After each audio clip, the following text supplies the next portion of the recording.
FYE mentors. And my name is Julie, and I'm also one of the FYE mentors. Okay, so we'll just go ahead and jump straight into it. Presentation is sort of your goals and the reasons behind those goals. So where do you want to be when you're grown up? So things like where you want to live, what do you want to drive, what do you want to do professionally. So especially since we're going into different majors and careers, we're going to be getting different levels of income. So maybe you want to live like in an apartment, or maybe you want to own a house one day. So just like long-term goals like that. Some common feelings that you guys might have being in the place that you are maybe the pressure to support your family. I know like with my major, like I'm an art major, but some people might say, you know, art majors don't really make the most money, but it's like deciding whether you're going to follow like the money or follow like your passion. Things, tough decisions like that.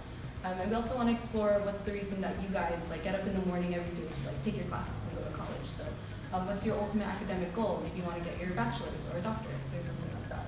And what do you want to do with your education? So maybe you want to go into like a specific career, or like overall just general like thinking about your future type questions. So, but before we dive into that, we're going to think sort of back to high school and how your life was then, and kind of a cringy time for some of us. But back in high school, your sort of ideals were really different from how they are now. Back then, you'd be going to class maybe from 9 in the morning to 3 in the afternoon. You'd have the same 6 classes every day, and you might have extracurriculars afterwards. Maybe you had a different living situation with your family. Maybe like the atmosphere was different with them then. You're balancing like extracurriculars. Maybe you had different hobbies that you had then that you don't really have now. Maybe you had a significant other that going to college with maybe didn't work out so much. Or also, lastly on your list, thinking about what you want to do with your career. So I know back in high school I wasn't really sure what I wanted to do, like with my career and my major, but now that I'm in college, that becomes like the central focus of my goals and everything that I want to pursue. So. So now that you have gone into college, your priorities have changed. Now you're more focused on your education, taking classes, your career. You're starting to think about what career do I want to take, what do I want to major in. And your family and personal life maybe has changed from what was before when you were in high school. Worksheets on your table, and this is called Being Smart and Setting Your Goals. So I know you guys don't have worksheets back there, so the same type for now. But basically, if you're going to be smart in setting your goals, this is like an acronym for some of the things that you should think about when setting your goals. So remember to be specific. So if you're going to set a goal, make sure that you have like an actual end goal in mind. So if you're going to say, oh, I want to transfer one day, then maybe think, when am I going to transfer? Where am I going to transfer? So when that day comes that you're actually going to transfer, you have all those specifics already laid out in front of you. Make sure your goal is measurable. So maybe you're planning on going and like you want to travel the world or something like really big and grand, then you have to make sure that you prepare accordingly if you're going to do something on such a large scale. Make sure that your goal is attainable. So let's say you want to transfer to like Harvard or like a really crazy big school like that, then make sure that that's something realistic to you, especially if it's maybe a faraway school or even maybe not even an academic related goal. Make sure that it's something that you are able to actually like achieve. Make sure that your goal is relevant. So I know since we're all college students right now, make sure maybe your goals have to do with your academics, things that will carry you later on in life. And also make sure that your goals are time-bound. So I know a lot of times we set goals that don't really have like a deadline. So we'll set that goal and then we'll think like months later, oh, we never actually went to accomplish it because we never set a deadline. So deadlines are really important when it comes to setting goals. And an example, I'm sort of relating it to my life. For one of the goals that I set for myself was to get an A in one of my classes. And I made it specific, like getting an A, that's as specific as it gets. And make sure it's measurable so I can check like online to check that my grade is being updated, to see how my progress is. It's attainable because like getting an A in your class is like totally unrealistic goal that all of you guys should be aiming for. It's relevant, so it's relevant to the path that I want to take with my school. If I get an A in my class, it'll boost my GPA and ultimately make transferring easier. Sorry. And also time bound.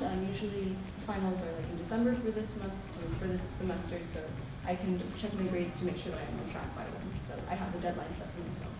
So now we're going to go ahead and think of goals for you guys. So go ahead and look on your SMART worksheets.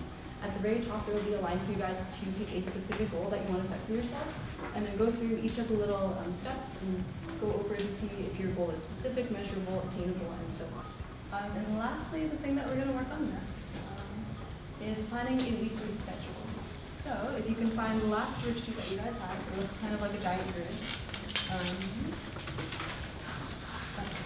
So So we're going to be putting our schedules that we have, day-to-day weekly schedules, on a grid to kind of see like overall how much time are we spending like eating, or like what time do we wake up, how much time we spend driving, the classes that we're taking, work hours, extracurriculars, things like that. So when you are making your little schedules, also consider maybe your wake-up times, sleeping times, maybe having it on paper that you sleep at like 3 in the morning kind of like shocks you into thinking that's actually officially travel time, the time you spend parking. I know I drive to BC during my time here at OC, so a lot of times I spend like 10 minutes in the parking lot. There's like so many cars, there's no parking.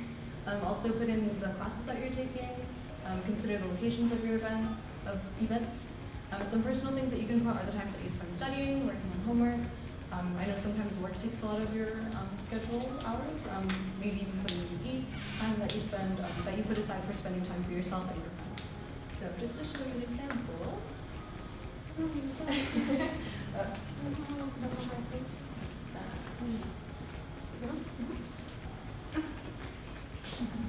So, this is my schedule. This is what it kind of looks like. So Monday, I start off with like breakfast. I give myself time. So I give myself time to drive here because I need to find a good parking spot. I start work, go to my political science class, drive home, give myself time to actually eat, and homework, study time, and then come back to OC to do my astronomy class. Tuesdays, I start off again work, go to my sociology class, work, so I'm involved in the sociology club. Lunchtime, homework time, dinner time. Wednesdays, the only difference is I do a food pantry with the OC Sociology Club. I think everything pretty much is kind of similar. So I make sure to give myself time to eat, give myself time to do homework, to study, enough sleep. So these one spaces I kind of have for myself to do any me time, relax, have fun, spend time with friends or anything like that. Okay, so that's a look into the life of Mentor Julie. And then here's my schedule. So like I said, on Mondays and Wednesdays, I come to OC in the morning to do an art class here at OC, and then I drive to BC and I take a political science class. And then I leave some time in between because I carpool with a friend and I have to wait for him to get out of class. So I have some time to work on homework, eat if I want to, and then I drive back to OC for an afternoon class, art studio. And then I go home super tired, but I still put aside some time to like eat dinner, do my homework, study if I want to. And I typically sleep at like 12, but I don't want to put it that low. I'm trying to sleep at 11, like trying to improve myself there. And on Tuesdays and Wednesdays, I have class in the morning, and then I work on Fridays. So hopefully when you guys do your worksheets, it kind of gives you an idea like, oh, I actually spend like just as much time at work as I do at school. Or I have so much time like after school that I could be spending doing things that I put on my goal sheet. So some things like that. So it's kind of nice just to put like my life really on paper and be able to look at it and say like, this is what I spend all my time doing. So I hope that you guys can have the same experience. I also hope that by looking at your schedules, maybe if you have a lot of like free time, downtime, some things like that, you can look back to your goals that you made and sort of like input those into your time slots when you can actually like accomplish these goals. So like maybe you need to spend more time studying or sleeping. You can look at your schedule and say, I can spend my Sunday afternoons like studying, or maybe take naps on the weekends, things like that. So try to hold yourself against those goals and like, actually try to accomplish them.